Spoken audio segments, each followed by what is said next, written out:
All right, New York Comic Con 2022, bittersweet moment as we are edging towards the finish line here, December 5th for His Dark Materials, the last season. Yeah, in America we see it on HBO, but I would love to kind of shed a light on the entire world here. What has been the support from BBC and HBO to this point now? The support from BBC and HBO to this point now has just been incredible. Right from the get-go, they understood that we needed to, make the show on the scale that we needed to make the show on, the way in which we wanted to make it, which was out of Wales, based out of a studio.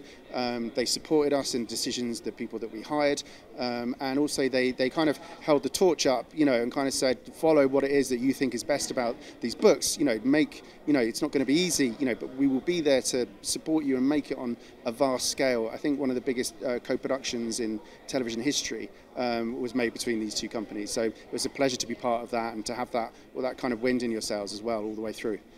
It was quite interesting because the books are very well known in the UK. And so for a BBC audience, this is an adaptation of a national treasure. And for an American audience and the rest of the world, it was a kind of like, what are these things? Yeah. And so we had to both lean into people who were very familiar and passionate about, these highly awarded and applauded works of literature, and get it out to people who had no real knowledge of what it was. So it was a good partnership from that point of view. It meant that we had to lift our eyes and we had to speak to the broadest possible audience we could. Awesome. I know there's going to be tons of memories and things you can kind of look back at, but without getting anybody in trouble, have you taken anything tangible from the sets from over this time to kind of take back home and, to cherish for everything that you've been through so far? Some things might have accidentally ended up, in the briefcase, taking it home from work.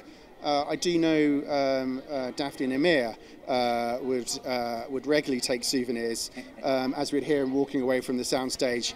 Kind of small sound metal on metal quite often. Don't know why it was metal. They just seem to have a predilection for it. But yeah, the sets were incredible. They had every detail.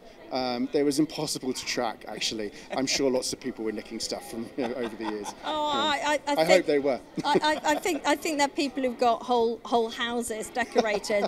for a period of time, my office. I came in one day and my office had been decorated and kitted out with all of the furniture from Mrs. Coulter's apartment, which began to really, really worry me about what everyone was, thought that I might like. And in the back of my office, I've still got it. Is the Bullvanger kind of the best place you can possibly be, sort of LED lit up kind of poster thing. So I think they all think I'm challenging Mrs. Coulter here. But, yeah. Really quick, into the final question, just your message to the fans as we prepare for December 5th. Just prepare yourselves for the final journey of this incredible odyssey and these incredible characters, and enjoy every minute. I really hope you enjoy every minute of the show. We enjoyed every minute making of it, and we did it for you.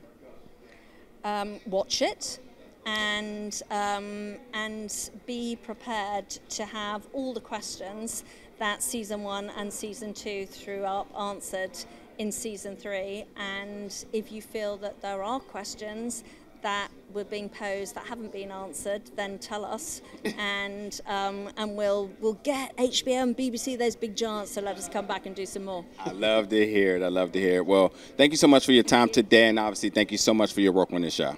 Thank you. Absolutely. Take care. Absolutely. Yep. Cheers, man. Thanks, buddy. Thank you.